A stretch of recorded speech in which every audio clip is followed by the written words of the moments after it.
नमस्कार दोस्तों, स्वागत है आप सबका डेली निफ्टी एनालिसिस पर। मेरा नाम है चिराग और पिछले वीडियो में हमने निफ्टी के 5 मिनट चार्ट में समझा था ये जो बाउंस है ये हमें एक करेक्टिव बाउंस लग रहा था और उसके बाद ये रिट्रेसमेंट जो है यहाँ से हमें एक बाउंस देखने को मिला था और ये जो है हमें एक इरेग्युलर करेक्शन लग रहा था। हमने बात की थी कि अगर इसके ऊपर नहीं जा पाता है तो यहाँ से हमें इस रेंज में या फिर यहाँ तक का डिक्लाइन भी देखने को मिल सकता है।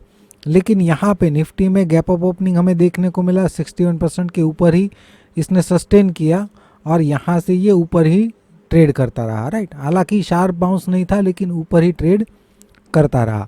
हमने डिस्कस किया था कि अगर इसके ऊपर ट्रेड करता है तो हमारे पास कोई एडवांस में प्लानिंग नहीं है कि यहाँ पे हम क्या कर सकते हैं, लेकिन टेलीग्राम चैनल पे हमने step by step important levels दिए थे जो बहुत ही यूज़फुल रहे थे इंट्राडे में। अभी अगर हम निफ्टी का 30 मिनट चार्ट देखें तो यहाँ से जो बाउंस है वहाँ पे ए और 1, बी और 2 और सी और 3 कंप्लीट हो चुका है एग्जैक्टली 161%।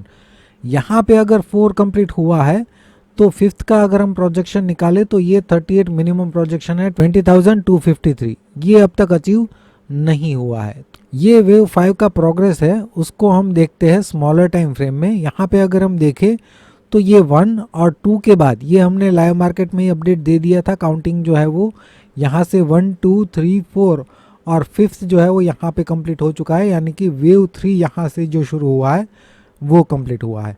अभी यहाँ पे अगर हम उस वेव 4 के लिए रिट्रेसमेंट निकाले तो एग्जैक्टली ये 23% रिट्रेस करने के बाद एक बाउंस देखने को मिला है, लेकिन ये बाउंस करेक्टिव बाउंस है। तो हो सकता है कि ये वेव 4 जो है यहाँ पे ना कंप्लीट हुआ हो और यहाँ पे इस रेंज में कंप्लीट ये हो सकता है। इसके नीचे ट्रेड करता है 20,095 के नीचे तो यहाँ से ये नेगेटिव हो सकता है। हो सकता है कि ये पूरा जो है एक इरेग्युलर करेक्शन बने, लेकिन इसके नीचे ट्रेड करता है तब वो सिनेरियो बनेगा। अदरवाइज ये सपोर्ट रेंज है, यहाँ से अगर बाउंस करता है तो वेव 5 का हम प्रोजेक्शन यहाँ से निकालेंगे। अभी के लिए हमने यहाँ से ये प्रोजेक्शन निकाले हुए हैं, राइट। तो इस रेंज में ये सपोर्ट लेके अभी भी इसके ऊपर एक बाउंस कर सकता है हाई के ऊपर, और अगर इसके नीचे ट्रेड करने लगता है तो यहीं से ये नेगेटिव बन सकता है और अगर हो सकता है कि यहाँ इसके आसपास हमें एक इस रेंज में डिक्लाइन और देखने को मिल सकता है। एडवांस में इस तरीके से प्लानिंग कर सकते हैं, लेकिन लाइव मार्केट में ओपनिंग कहाँ पे होता है और किस तरीके से बिहेव करता है मॉर्निंग में, उस हिसाब से हम अपना प्लान चेंज कर सकते हैं। बैंक निफ्टी की अगर हम बात करें तो पिछले वीडियो में हमने 5 मिनट चार्ट में समझा था कि ये जो डिक्लाइन है ये हो सकता है ए और 1 और ये हमें करेक्टिव डिक्लाइन लग रहा था, राइट। इसके नीचे ट्रेड करता है तो हम बैंक निफ्टी में नेगेटिव थे, लेकिन यहाँ पे भी ये पॉजिटिव ओपनिंग ही हमें देखने को मिला। ये हाई के ऊपर इसने सस्टेन भी किया जिसका हमने कोई एडवांस में प्लानिंग नहीं किया था। लेकिन यहाँ पे भी टेलीग्राम चैनल में अगर हम देखें तो बहुत ही इंपॉर्टेंट लेवल्स हमने दिए थे जिस लेवल को ये ब्रेक नहीं कर पाया था और उसी रेंज में से हमें एक अच्छा बाउंस भी देखने को मिला था। अभी के लिए अगर हम बैंक निफ्टी का 1 आवर चार्ट देखें तो ये ए और 1 और बी और 2 जैसा हमने पिछले वीडियो में डिस्कस किया था और सी और 3 के अंदर ये एक इम्पल्सिव बाउंस है और पूरे बाउंस का रिट्रेसमेंट अगर हम निकालते हैं तो ये 23 to 38% ये इमीडिएट सपोर्ट रेंज है बैंक निफ्टी के लिए और 45,363 ये down side break even point है।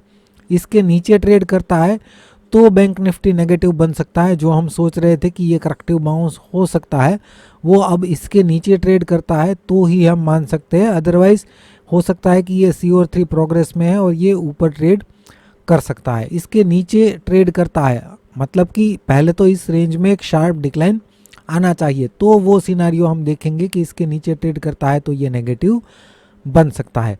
अगर इस रेंज में टाइम स्पेंड करता है तो इसका मतलब ये होगा कि अभी भी ये पॉजिटिव है और यहाँ से बाउंस हमें देखने को मिल सकता है। अभी के लिए ये हमें एक इम्पल्सिव बाउंस लग रहा है सी और 3 का। यहाँ पे डिक्लाइन आता है वो किस तरीके का आता है उसको हमें देखना है, उसके हिसाब से हम आगे प्लान कर सकते हैं। यहाँ से जो वेव 5 का प्रोग्रेस है उसको अगर हम इमीडिएट मूव के लिए समझे तो ये बाउंस जो है काफ़ी शार्प बाउंस है। हो सकता है कि ये 3 और 4 हो और फिफ्थ का अगर हम प्रोजेक्शन निकाले तो नॉर्मल प्रोजेक्शन रेंज अचीव हो चुकी है और यहाँ से ये जो 5 का बाउंस है वो पैटर्न हमें क्लियर नहीं लग रही है।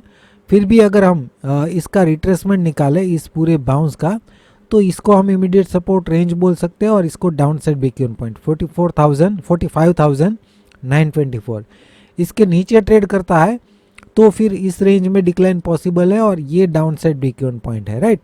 तो ओवरऑल जो है हम बैंक निफ्टी में इस रेंज में या तो फिर इस रेंज में एक डिक्लाइन एक्सपेक्ट कर रहे हैं और वो डिक्लाइन की पर्सनैलिटी हमें देखनी होगी, उसके बाद हम आगे का प्लान जो है वो डिसाइड कर सकते हैं।